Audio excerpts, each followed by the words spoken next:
ACB వలలో తహసీల్దార్ రైతుల పాలిట రాబందు. కల్వకుర్తి నియోజకవర్గం తలకొండపల్లి మండలం రెవెన్యూ అధికారి ఏసీబీకి చిక్కారు.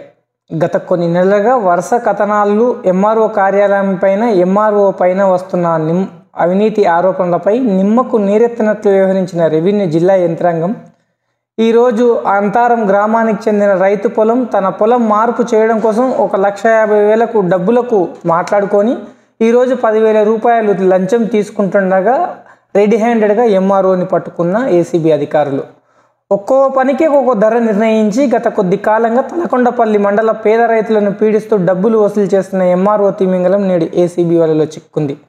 బడాబాబులకు ఒక లెక్క, పేదలకు మరో లెక్క.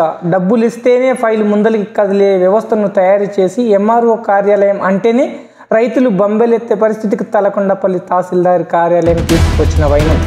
ఈ రెవెన్యూ వ్యవస్థ నాశనం చేసిన భూబకాసురుడు ఎంఆర్ఓ ఈరోజు ఏసీబీకి పట్టుపడడంతో రైతులు అందరూ హర్షం వ్యక్తం చేయడంతో పాటు ఎంఆర్ఓ ఆఫీస్ ముందు పెద్ద మొత్తంలో బాణసంచా కాల్చి పండగ వాతావరణం చేసుకున్నారు.